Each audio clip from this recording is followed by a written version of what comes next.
that runs 66 miles per gallon. Years ago, people grabbed, oh, the oil crisis. I'm bored. Can you please wake me up when you guys wake up? I mean, really. I mean, if my philosophy is everybody do their job. Just do your job to the best of your ability. We can make this world a paradise right now. That is my philosophy. Do your job. Now, do I always do my job? No. You can ask my wife. She has criticisms. but I mean, you know, your spouse is always going to know your weaker points. You know, that's what Wayne Dyer said. You know, like Wayne Dyer's wife said, you have a lot of nerve giving people philosophy. Look at you. But that's how it is. It's philosophy. It's philosophy. So so that's a point to remember. So you're going to be getting away from fatty, overly salted, sugared, chemicalized, processed food that tastes good. It tastes good. Now, individually, when I'm seeing patients, depending on how much they can take, I give very grotesque things, but I won't do that here because I'm being filmed and things like that. But, you know, just because it tastes good ain't good for you. You know, and then your taste buds may be perverted. And I'm afraid some of ours have been. And now, I want to go over a couple things here. You got to watch out for going to regular doctors. Medicine's magic bullets found in this Discover magazine. I love reading Scientific American, Discovery, and I love reading about all those different universes and Einstein's theory of relativity and how space spins, and all that stuff is great. And did you know, by the way, there's a black hole in the center of the galaxy 10,000 times the size of our sun that bends light and blah, blah, blah, blah. So I like all that stuff. That's what I do for fun. But this guy, patient, for instance, came in and he was having a stroke. And it was decided after they ruled out low blood sugar to use a drug called TPA. You know what I'm talking about. This is a doctor here, Dr. Carter. And his CAT scan was negative for bleed. They put him on TPA. They put him on TPA, and guess what happened to him? He died because it caused bleeding. It thinned his blood so much. And we've heard a few stories like that. I still work in ER. Can you guess how many times I've initiated giving TPA? 0. I just can't do it. You know, it's like, what they call it is like a gamble. It's like a crap game. Either you win and get your function totally back, or you may die or get worse. But a lot of people are criticizing the whole bullet idea, that the drugs are magic bullet. I've had many patients on statin drugs, and it makes their bodies really, really, really weak, and they get off of them.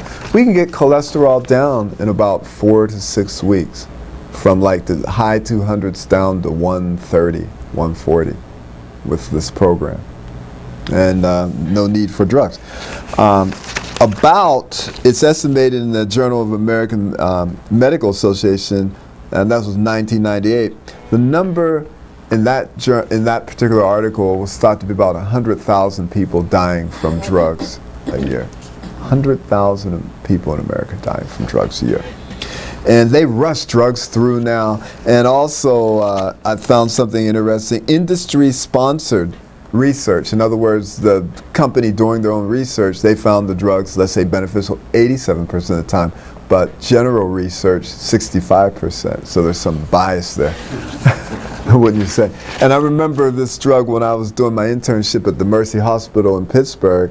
I was a young, intern, and this drug rep, nicely dressed, I might say, they came in and they said, use Bendictin?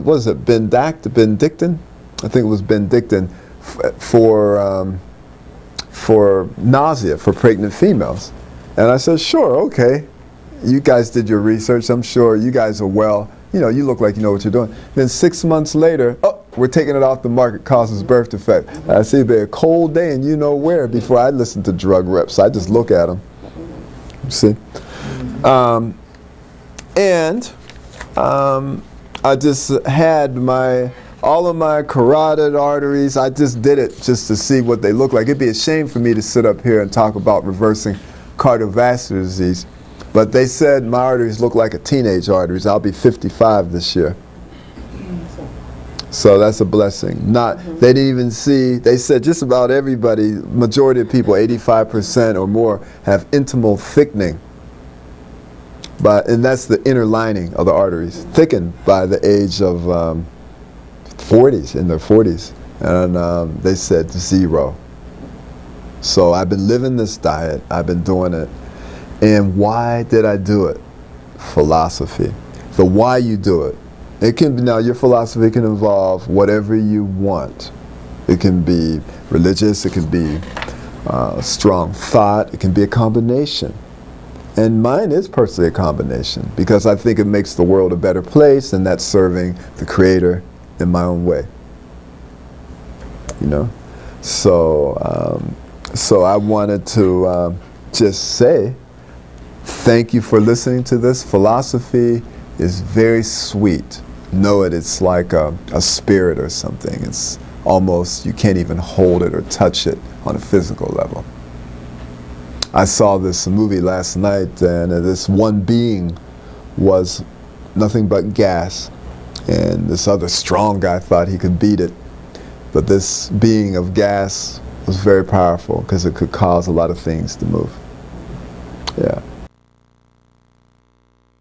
Well, welcome to our lecture tonight. I am Dr. William Richardson of the American Clinics for Preventive Medicine, and tonight we'll be talking about cardiovascular disease reversal, and we'll be talking about the diet.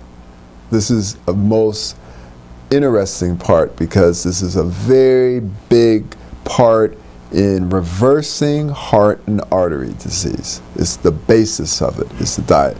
Now, the side effects of this particular diet include reversing diabetes, reversing high blood pressure, obesity, impotency, arthritis, and everything else. So you would think this diet would be very prominently displayed in hospitals, but they're not because they're busy putting McDonald's and Chick-fil-A in the hospitals.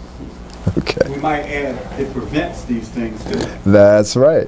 My brother willingly points out that this particular diet also prevents heart disease, prevents diabetes, and high cholesterol, obesity, arthritis, etc. So the diet, it reverses, it works, and basically good diet equals good health, and that's the whole basis of what we're talking about. An overview of what we'll be discussing are tips for healthy living, fat definitions, you know, because there's low density lipoprotein cholesterols, high density, and what all that means. What foods can you eat abundantly and freely? What foods can be taken in limited amounts, and what foods should you completely avoid when you're reversing heart disease? Also, we're talking about food and meal planning, shopping guides, and such as that, and other little specific things we'll put in there.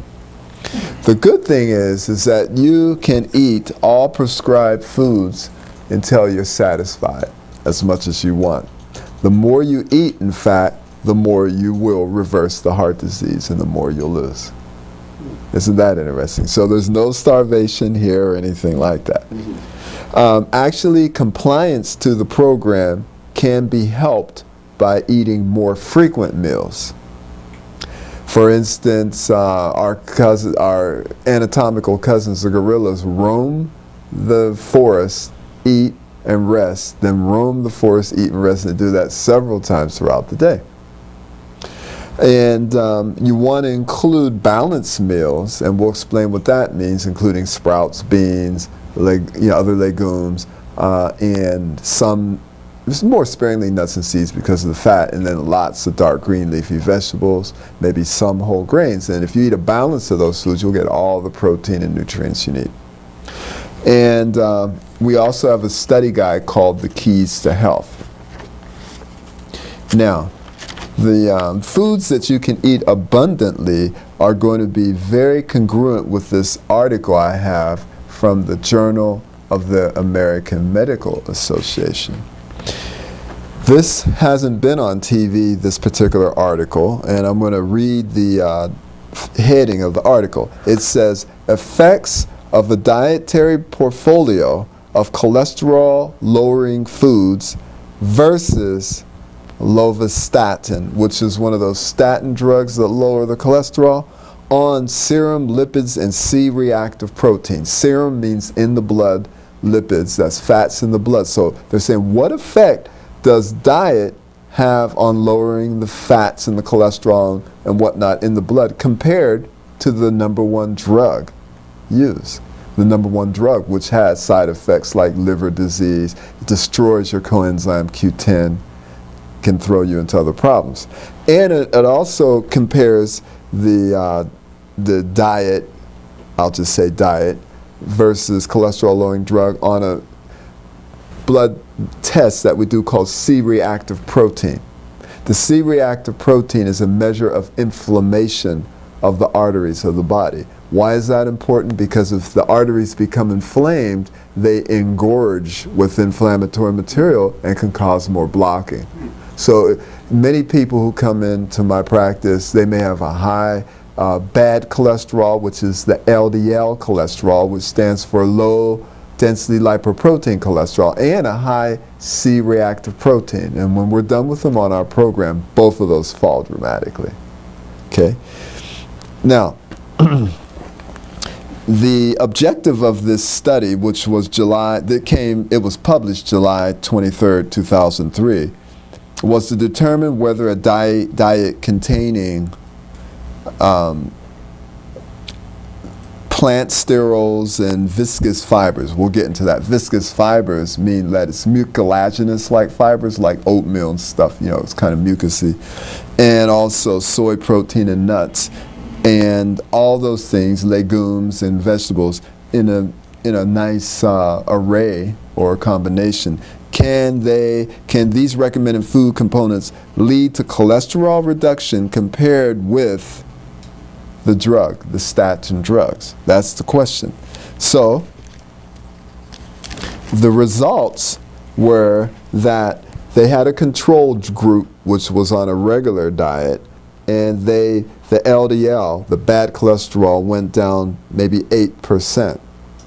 The drug group went down 30%, and the diet group went down 29%. Very high. You see, so the diet was just as good as the drug in lowering the cholesterol. The C-reactive protein went down 10% with the control group, which they were put on a more decent diet, but not as good as the diet group. And the drug made the C-reactive protein go down 33%, and the diet made it go down 29%, which is very close. So in conclusion, dietary recommendations focuses on diet low in saturated fat, which you get from mostly animal products, high in viscous fibers like oats and barley and plant sterols, and high in certain vegetable protein foods like soy and nuts like almonds, appear to reduce LDL cholesterol, which is the bad cholesterol, similarly to the initial therapeutic dose of a first-generation statin. Well, that should have been all over the news. Now let's look at these particular foods. The foods that can be eaten abundantly on the heart disease reversal diet include yellow, green, and red vegetables. What does that include? Broccoli, asparagus, celery, kale, collards, turnips, watercress, parsley, spinach, lettuce, dandelion greens, turnip greens, cauliflower, bok choy. And you can eat as much of this as you possibly can. There's no restriction. Secondly, sprouts, alfalfa, onion sprouts, lentil sprouts, pea sprouts like green pea sprouts, adzuki bean sprouts, soy sprouts. Okay? You can eat as much of that as you want. Now another category would be beans and peas like lentils, adzuki beans, lima beans, and you would want to soak them first, and you can make a bean soup, or you can sprout them. Now fruit vegetables. Fruit vegetables would include okra, tomatoes, cucumbers, bell peppers, zucchini, yellow squash. Many people think of these as vegetables, but they're really fruits because they have seeds. Flavorful vegetables, scallions, leeks, garlic, onions. mushrooms, root vegetables like parsnips, beets, kohlrabi, radishes, you can eat those. Squashes like spaghetti squash, winter squash, summer squash, all those squashes. Potatoes, African yams, sweet potatoes, white, purple, gold potatoes. Of course now, the sweet potato and the yams make the sugar go up only half as much as a white Irish potato. So you may want to tend more toward the yams and the sweet potatoes. Fruits, you know, cranberries, Granny Smith apples, lemons, limes, all those sorts of things. These particular fruits, like Granny Smith apples and grapefruits and whatnot, are lower in fructose than the more sweet fruits. The sweeter the fruit, if you can't handle the sugar, it does turn into fat. And if you have excess fat cells, it grabs up your normal insulin and makes you more susceptible to sugar. That's why obesity is associated with diabetes, because the insulin is sucked up by the fat cells. So when weight loss is done, then you're able to eat more sweeter fruit. And the diabetes goes away.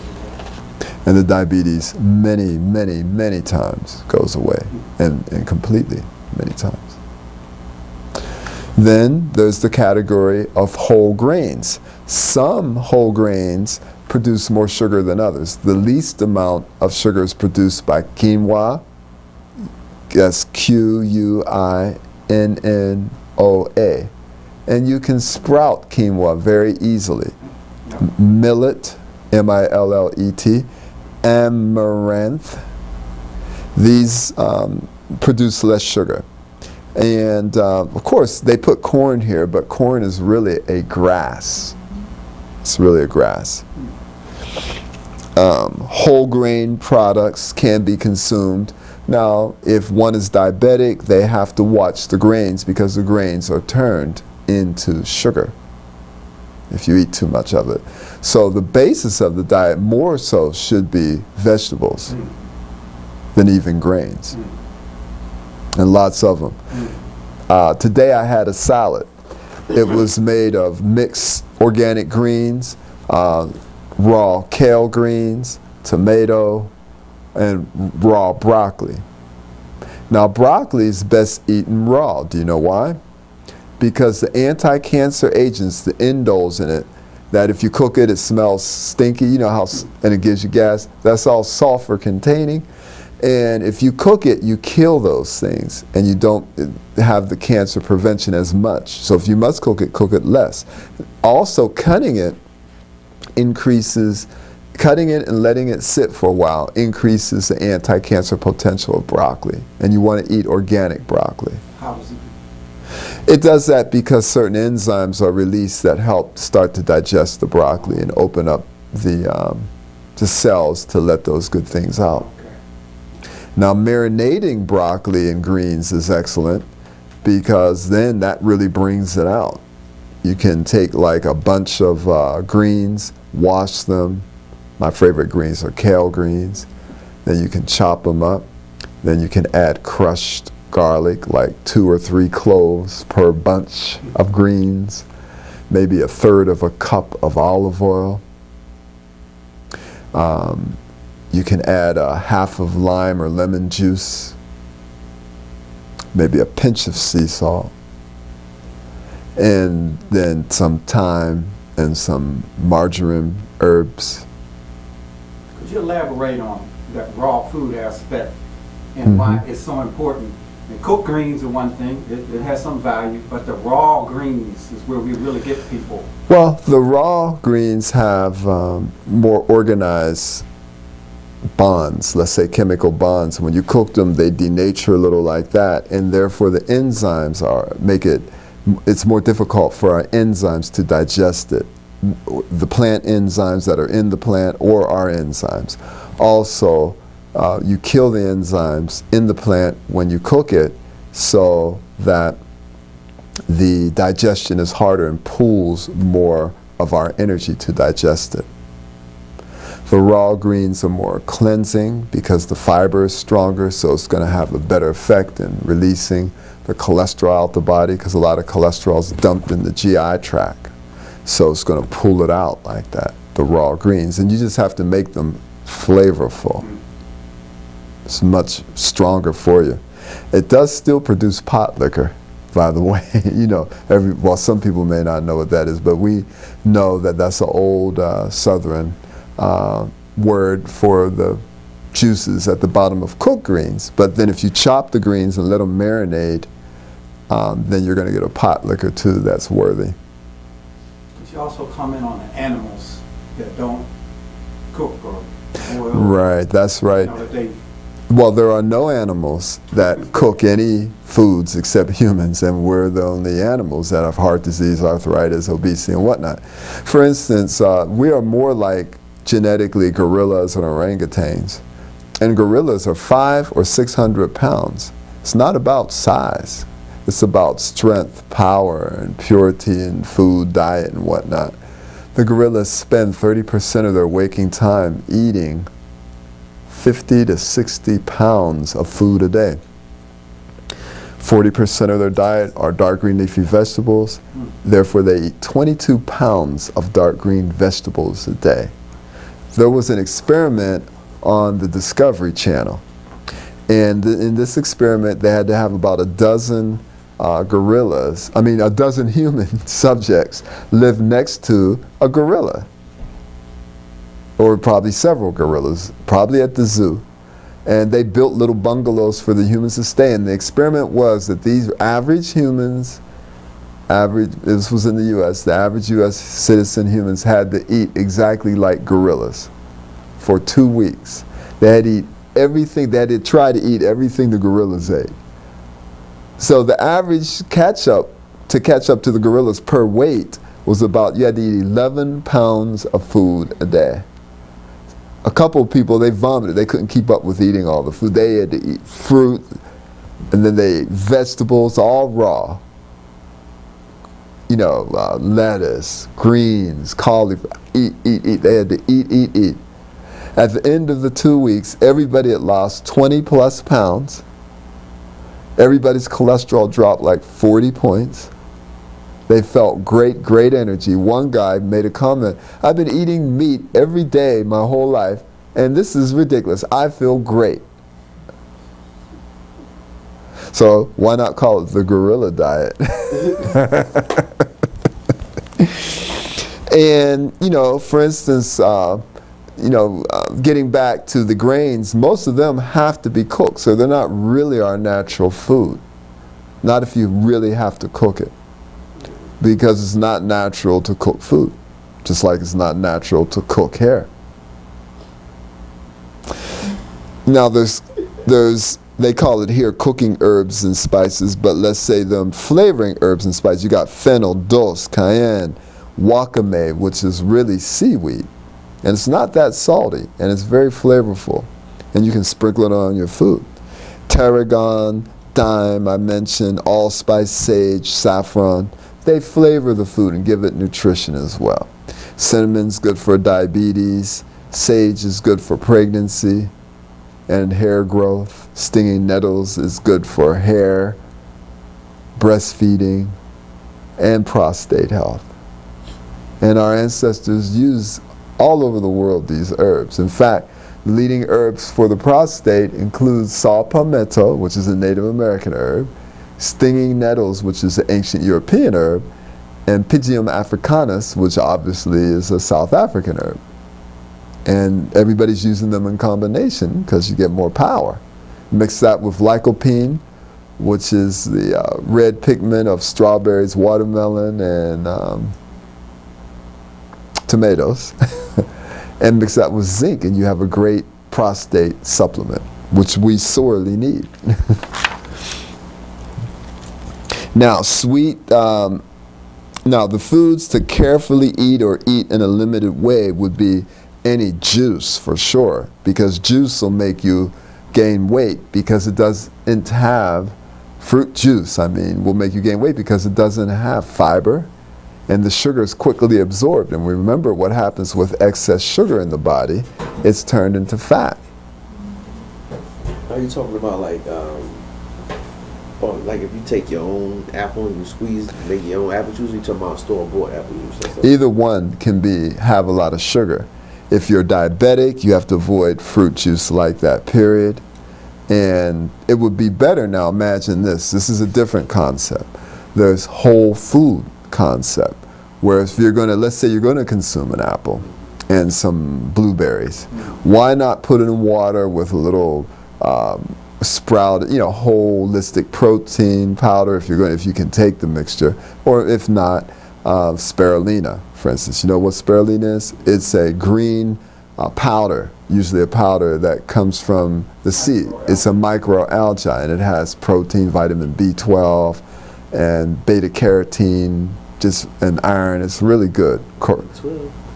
Yeah, that B12. So spirulina, S-P-I-R-U-L-I-N-A. Okay, spirulina. So let's say you put a whole apple in a blender and some other sweet fruit like blueberries or blackberries. Then you blend it up in some water, add some ice, a little spirulina, or other greens like wheatgrass or barley green powder, kelp, pinch of kelp. And you just start making mixtures like that. Now, you're going to get the fiber of that apple, and it's going to be diluted in the water. Is the fiber, you eat the fiber because it's the skin of the apple? The skin, you put the skin of the apple in there, preferably it's organic apple, and all the fiber in the apple. Now, you're going to eat that whole apple, but how many apples, and that's going to make several cups of fluid. But if you drink pure apple juice, how many apples is it going to take to make, say, 2 cups of apple juice? It's going to take maybe 6 to 10 apples. That's a lot of sugar. But if you eat the whole apple, it'll fill you up because of the fiber and everything, and then you won't get the sugar rush. When you say the whole apple, so normally if I do something like that, I normally cut around the center. Yeah, you would get the dirty part out, but you would want the seeds. Pulverize the seeds, because the seeds have special other anti-cancer properties, protein, as well as essential fatty acids. For instance, let's say you decided that you could take a melon. Let's say maybe you worked out well, you drank some water, you went and worked out, did some walk 2 miles, and then did 30 push-ups and then some crunchies, and you were sweating and everything and hungry, and you wanted to eat a snack. Maybe you could take 1/3 of a cantaloupe, take the seeds, put it in a blender, then take the flesh of the cantaloupe, then 2 ice cubes so it doesn't get too hot, maybe a little bit of water, and maybe a pinch of stevia. You know the herb stevia? Okay, S-T-E-V-I. I'm sorry, S-T-E-V-I-A. Stevia is an herb from Brazil that's 200 to 300 times sweeter than sugar. And it has no caloric value It's great for diabetic, it's great for weight loss. Won't raise your blood sugar at all. Won't raise the blood sugar. It's a major trick. I use it every day because I don't want all that sweet. I already eat enough sweet things like whole fruit and things like that. If I'm making a smoothie with whole fruit and some type of protein powder that I can take with it, I don't need to add any more sweetener except stevia, because I don't want the extra sugar. What would be a good protein powder? Well, there's many types of protein powders. You can get soy-based. My favorite are the sprouted types, because they're easy to digest. And I eat only raw foods, so mine are usually sprouted, freeze-dried, and still considered raw. And there's many. You can go to Life Grocery, 7 Under, or these great health food stores and find rows of it. Another good one is hemp seed protein powder. It's good, it has great essential fatty acids, and it has really good quality protein. Yeah. So you see, this is a great exploration. I really enjoy talking about this because this is how you can actually do something. You can really do it. Dean Ornish proved in medical journals and with peer-reviewed medical journals. That means people are looking at it to see if it's true, not just somebody saying something because it's their opinion. He proved that you can reverse heart disease by eating a 10 to 15% fat diet. You can literally reverse heart disease by eating a 10 to 15% fat diet. So that means all the vegetables you want, maybe some whole fruits, some whole grains, plenty of sprouts, maybe some beans like black bean soup. Now black beans and those type of beans don't make your sugar go up high. And you know what fruit is not so sweet? Black cherries. Black cherries make your sugar go up a level of 30, whereas brown rice may make it go up to 55. I'm saying brown rice is better than than refined white rice, because white rice may go up to 95. So whole grain brown rice is much better. And then you got the black wild rice, which you can sprout and germinate, and that's about the same. That's what raw foodists eat for rice. The sweetest fruits include watermelon, pineapple, and banana. I use banana in my smoothie almost as an extra sweetener, mainly. And I do like watermelon, but if I was diabetic, I'd probably avoid it like the plague. If you put the rind and the seeds in it, it really lowers the blood sugar. Right, right. But if I was a hard diabetic, I'd still avoid it. What we're going to say about the brown rice is for beginners in vegetarianism and all. The quinoa, the millet, and the amaranth, and those, and wild, is for advanced. Right. So I don't eat brown rice anymore. You probably don't eat much either. No, I don't eat it. But it's a good start. I mean, it's much better. Grew up on that. Yeah, and we used to make tofu. Tofu's actually 50% fat, and low-fat tofu's 30% fat. So if you want to eat a 10 to 15% fat diet, you have to eat tofu like the Asians eat tofu. And I'm going to tell you how they eat it from what we've read and what we can see in talking to Asians who know traditional Asian eating, okay? They eat buku amounts of vegetables and some rice, and then a little bit of tofu compared to the volumes of vegetables they eat.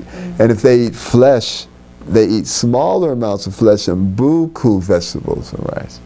The difference is over here, when we got a hold of tofu in America, we make tofu turkey, have a giant piece of turkey, and blow it the same way as the meat. You know, in developing countries that some of the people do eat meat, they eat very small amounts compared to the great amount of vegetables. In Nigeria, when I visited, they ate this yam, and the yam is lower in making sugar go up than sweet potatoes and brown rice, the yam. And this yam in Nigeria can grow 90 pounds, feed a family for a week.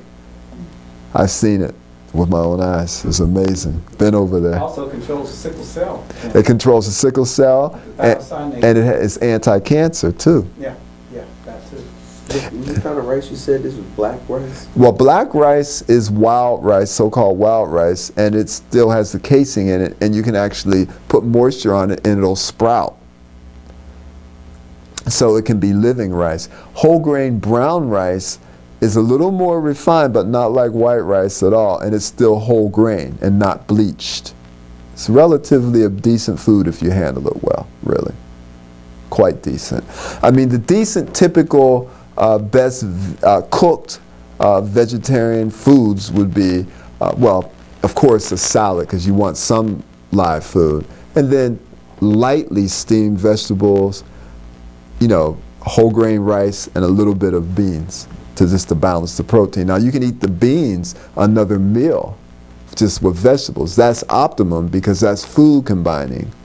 Because the rice is the starch, the beans have more protein, and when you combine them, some people will be sensitive and get gas. Most people who eat that combination in the world eat larger amounts of rice, and the beans are a smaller amount. Because lentils are actually kind of mucus producing, lentils. A bit. They're more acid forming. Almonds are least acid forming of some of the beans. Well, they're nuts, but they're least acid forming. Yeah, so I'm enjoying this lecture. I'm seeing that we're having some good exchange here. And now foods to complete, so I want to go over again the foods that you have to eat sparingly. The sweet juices and some sweet fruits. You would not want to go all day eating bananas and watermelon and pineapple. Your sugar will go out. Okay? Avoid high fat. That means avocados, nuts, nut butters, soybeans, and products are more fatty. Coconut, olives, and tofu. So you would want to not overdo it on that. You know, if you're going to eat olives, eat a couple olives and giant salad. Don't eat a cup of olives and a little bit of salad. Now, it's my understanding that eating monounsaturated fats, you know, it's good, but if you're trying to eat a lower fat diet, you can still gain weight because of the fat. Like I love nuts and almonds and walnuts and pistachios. And I'm finding that you have to keep it balanced with greens, you know, so I can eat this many greens or fruit and then a smaller amount of nuts. You don't want to eat more nuts and then less fruit or vegetables. The main part of the diet should be succulent fruits and vegetables. That means, that's why gorillas don't have to drink so much, because their diet, their foods that they eat mostly are foods that are 50% water. When you cook food, it gets all the water out and it's dehydrating. But don't you have to worry about like sterilizing the vegetables and all that stuff? Sterilizing them, meaning you're talking about getting the pathogens, the bacteria and things off. Sure, you have to worry about it at all times. And people who eat more raw foods, who are, for instance, HIV positive, have to be very worried about it. And I instruct them to meticulously wash their foods. You have to be meticulous, no matter what you do, really, these days, you know. What is the best way that you suggest washing your foods? Because I know most people say, you know, the chemical cleansers and all that stuff isn't really necessary, just cold water. Some people say vinegar. Yeah, I mean, me personally, I usually use cold water. Maybe I've taken chances and maybe I've been lucky no pigs ran into the salad greens that I eat, because I may be in trouble if they did. You know, so it's maybe we shouldn't have so many pigs growing. That is a problem, you know, it really is. As far as oils in general, avoid a lot of oils. Now, we recommend some flaxseed oil or whole flax seeds, a little olive oil, but you don't want to use a lot of it. Not a lot of flaxseed?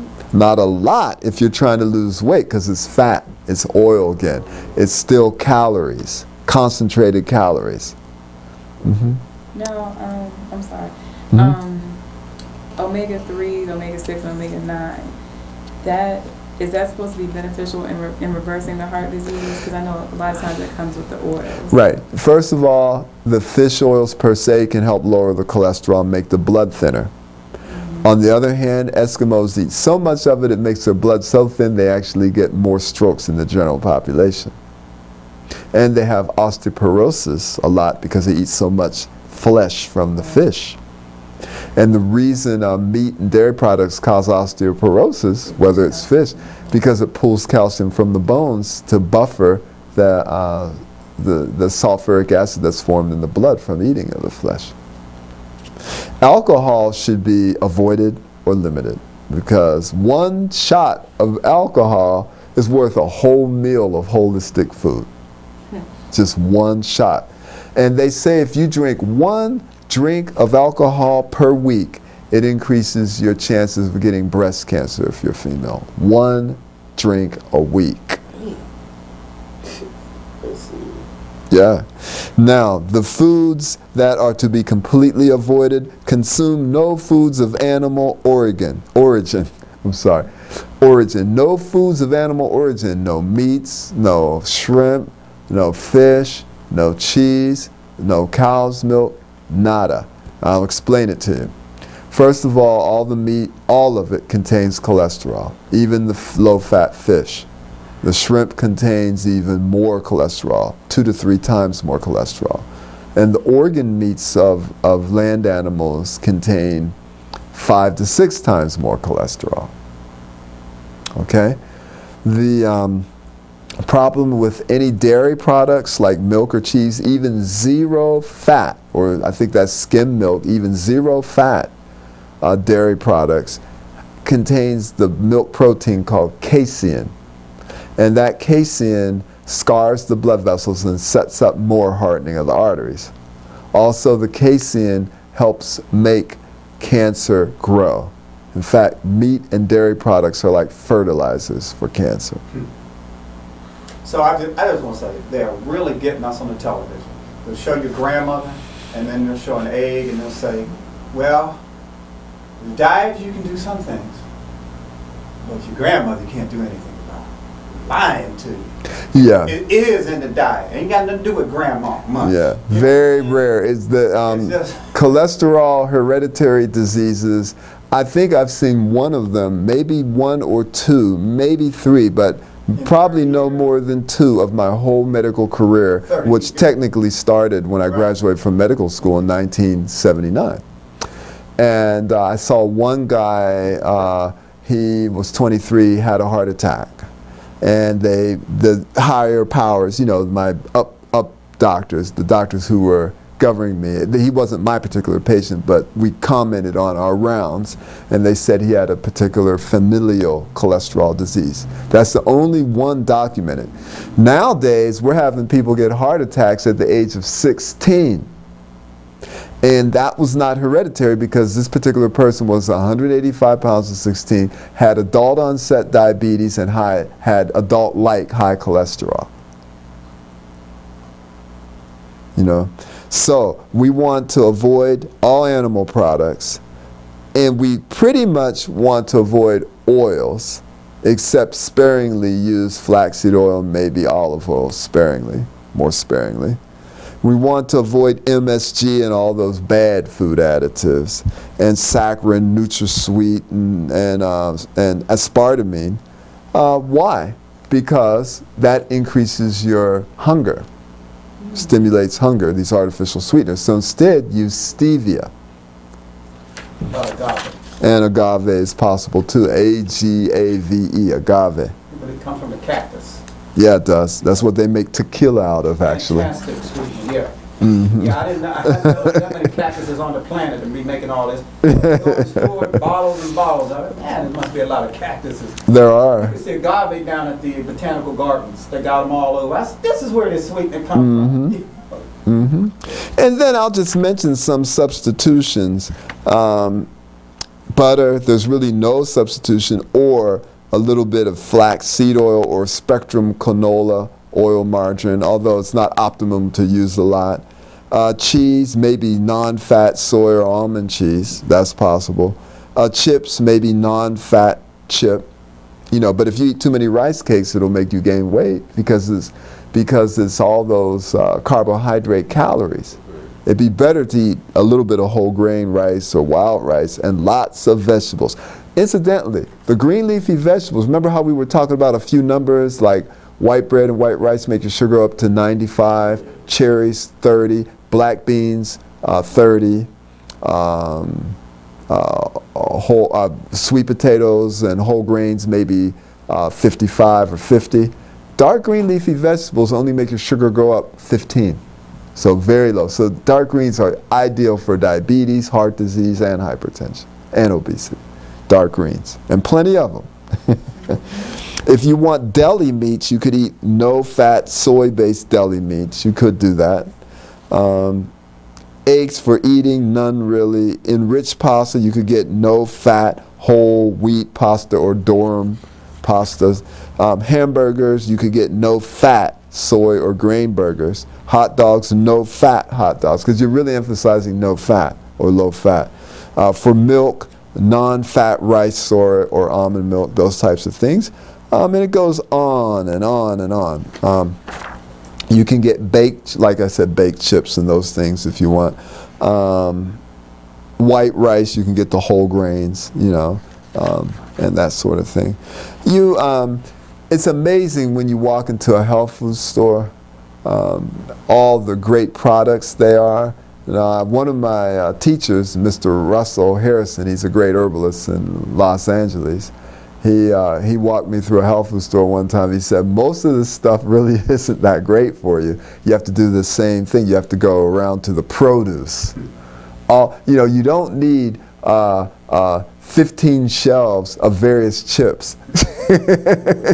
Now, I'll take 15 varieties of various organic apples, or a couple different types of broccoli, or sweet potatoes or something. That's what we should concentrate on, are the uncooked vegetables, number one, and then some fruits, some grains, some legumes, like black beans and things. So, you know, you've got to think, though, how you're going to make this flavorful. I mean, you can be very bohemian and just bite into a broccoli. Or you can marinate it and put those herbs and spice, little lime juice, crushed garlic, and make it taste really good. And that's how you can do it. It's wonderful. It's a wonderful thing to do. It's a wonderful world. You have to plan your meals ahead. You can't just be walking down the street at 1:30 p.m. and all of a sudden you get hungry and there's a Checkers here, McDonald's here, and all these things, and you say, gotta eat, and then you walk in there. You have to be prepared. I have a lot of truck driving patients between here, and we had a truck driver on the radio who really got his health together just listening to us on the radio. And also now I'm working at a medical center, occupational medical center, so I get to talk to a lot of truck drivers. Main thing I tell them is be prepared and carry your food with you on the truck. Do not be caught hungry at a greasy spoon restaurant. You best have a cooler with some squash, some chopped up broccoli, you know, et cetera, et cetera, et cetera. Be prepared. I'll go to Burger King, get a veggie burger in a second. Yeah, now that's the other thing. You can be smart. You can go to Burger King and get a veggie burger. You can go to, yeah, it is, but it's still better than the burger. It is. It's much better. And you can go to Taco Bell and get a 7-layer bean burrito without the sour cream and cheese, and that's a vegan thing. It's much better than the chicken, the cheese, and all that. So, yeah, you know, there's always a way to do things better. So if I was there and I had no other choice, you're darn right. That's exactly what we do. But beware of other things like French fries. Children eating French fries from McDonald's or Burger King once a week, female children between the ages of 3 and 11 eating fries once a week can increase their chances of getting breast cancer when they're adults. So do not think you're going to get a veggie burger, then you're going to screw it up with fries and a milkshake. You better get some water and get a salad. Get some raw vegetables. Then, Baked potato. And a baked potato, get a couple baked potatoes at Wendy's. Put little beans on there and a bunch of broccoli. So there's always a way to do better and survive. And all those things count now. That's why I'm not discounting them. There are different levels of eating. There's different levels of flesh eating. You know, there's different levels. I'm not ready quite to be a breatharian where all you're doing is breathing fumes. I mean, it's too polluted here. And, you know, I'm not sitting in a tropical rainforest with the essence of flowers and spring water flowing around me. But people actually do that. Supposedly for a while, yeah, you can do that. I mean, I've gone 4 days with just water. I've gone 30 days and 30 nights on juices, you know. So, and I think we mentioned power smoothies, whole grains. You know, for breakfast, pure water, maybe teas, maybe whole fruit, and maybe power smoothies, maybe whole grains, depending on how hungry you are. Maybe you can't eat all that. And basically eat when you're hungry. Always start with fruit and end up with something more dense. For your lunch and dinner, always start with raw giant salads and go from there. There's so much you can eat: salads, soups, bean dishes, grain dishes, casseroles without fat and cheese, without fat and dairy. Pita sandwiches, baked or steamed potatoes. They can be yams or sweet potatoes. Protein patties, hot dogs. If you go to cookout, bring your own. and prepare your own food when you go around your family, and prepare enough, because once they get to tasting those raw greens and that raw sweet potato souffle or pie, they're going to eat you. They'll eat all your food as a snack. You watch, that'll happen. So be prepared. Have more than enough. Is the yams you're talking about the same as candy yams, or is it different? Right. Well, candy yams, they're adding, I think, sugar and things, so you wouldn't want to do that. But it is the same thing. Now, I make a raw yam pie. How you do that? You take the yams, you put them in a food processor, add spices and things, and make a crust Now I make my crust, you can make it out of like oats and little walnuts and dates, and you put it in there and add the spices. It tastes right good. Really good. Very good for you. Very good for you. So we talked about stevia, power smoothies, and then next we'll talk about super supplements. But as I said, this diet has been verified scientifically. It just can't make the drug companies any money. Here's another article. A special diet that might be as good as a statin. In you know, these drugs. A special vegetarian diet low in saturated fat included plant sterols, soy protein, viscous fibers like they always talk about oats, maybe some nuts, lowered the bad cholesterol and the C-reactive protein just as much as a statin did. Now you didn't hear that on TV because they're not selling their drugs with that, you see. But I'm telling you that this special diet has been proven scientifically to reverse heart disease. And when you add chelation therapy with that, judicious use of exercise, regular exercise, and smoking cessation and supplements, which we'll be talking about next lecture, you will reverse heart disease. I've seen it time and time and time and time again. In our clinic, we've had people lose hundreds of pounds multiple times. Reverse high blood pressure, reverse heart disease. Cholesterol's dropping from 296 down to 136 without any drugs.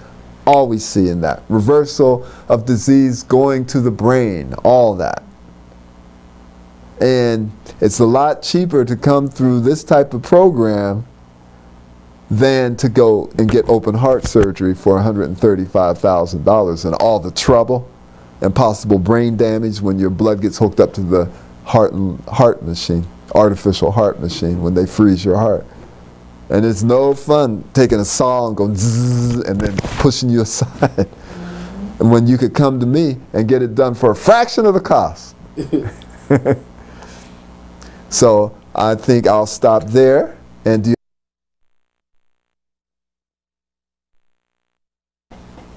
All right. Well, good evening, everyone. I'm glad to see you here. My name is Dr. William Richardson, and I'm representing the American Clinics for Preventive Medicine. And we want to have many spread around the world. Yeah. Well, we're going to be talking about specifically high blood pressure tonight. And as you know, we are a holistic, preventive, nutritionally orientated clinic. We do clinical medicine. If somebody comes in with a heart attack, we know how to deal with that. Dial 911, send them to the emergency room. But I also work in emergency rooms too, so I get to see both ends. I get to see the end results of high blood pressure, diabetes, high cholesterol, and all that sort of thing. And get to treat people on that end too, which is exciting sometimes. But we want to avoid that type of excitement, don't we? Yeah. My background starts with wanting to be a physician since I was 3 years old because it looked like it was fun to talk to people and deal in science. Have something to talk about to people so I could have an excuse to talk to people. And so majored in biochemistry and minored in math and physics, got into medical school, Temple, graduated in '79, and then did internship, 2 years of internal medicine, and then 2 years of preventive medicine. Now, really, I would still be in school now if I could. It's a very safe haven. But that's 5 years of postgraduate training. Now, during the last 2 years, or 1 year, the year before the last, I was in a hypertension fellowship program at the University of Alabama in Birmingham. Frankly, what they were doing were using humans to experiment their drugs on. And I didn't quite go along with that, so the head of the department said, "You're very busy. Don't you have something else to do?" Hint, hint. I said, "Yeah, sure." What they were doing was importing people from other lands, frankly, scientists to do experiments looking for another drug. And they had all these drug trials going on. And one time in my preventive medicine department, somebody accidentally came to my floor, and they were one of the human guinea pigs, I'll just say it like that. And I said, I inquired about what he was there for. He said, well, I'm getting free treatment for high blood pressure. And they switch drugs every 6 weeks or 8 weeks or whatever. I said, really? I said, what did you eat for breakfast? And he said, 3 sausages, 5 pork bacon pieces, and 5 eggs. And what did you eat for lunch? Hamburger or cheeseburger. Sometimes I can't make up my mind. French fries and a large Coke. What do you eat for dinner? Fried chicken and fried okra. I said, very interesting. So basically, they weren't really trying to help folks. They were just experimenting on them so they could make that big drug money. And what I did, on my paper, I had to write for the Hypertension Fellowship. The paper was how to reverse how to reverse high blood pressure, how to prevent and reverse high blood pressure. And I gave a lecture to them. And during the lecture, I discovered that in lands, pre-Western lands, like in ancient Europe, ancient Africa and whatnot, they absolutely didn't have any high blood pressure.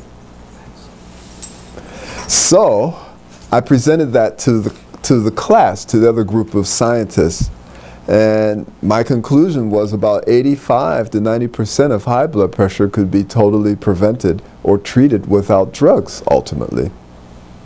And that didn't go too well with them. Now, I thought it was great, so I didn't notice it didn't go too well, because I couldn't imagine why it wouldn't, if their intent is to really help people and stamp out high blood pressure. But apparently that wasn't their intent. It surely wasn't their intent with that gentleman I saw eating all that bad food and being experimented on for drugs so they could make their drug money. So that's pretty interesting. And then hardening of the arteries, I also had a kind of another awakening with that. It was 3:30 in the morning. And I had to hold, at the Mercy Hospital in Pittsburgh, I had to hold this person's aorta. And I was tired. The nurses had to come and pat me with some cool cut towels. I mean, I was almost nodding out holding this guy's aorta, because we were up, you know, people were getting devastated on the surgical unit, so we were very busy. And they said, Richardson, stay awake. Okay, I'm really trying. And, you know, this guy's aorta was in my hands. And then when they finally did the bypass and they looked in the aorta, it looked like grizzle. It looked like bacon, eggs, and chicken fat. And then I went and got all these books from the medical library. I said, this is ridiculous. What the heck caused this? So I got all these books on hardening of the arteries, and I read it. And I had a very beautiful redhead, must have been Irish, resident who was over me at that time, because I was an intern, and she said, I'm impressed.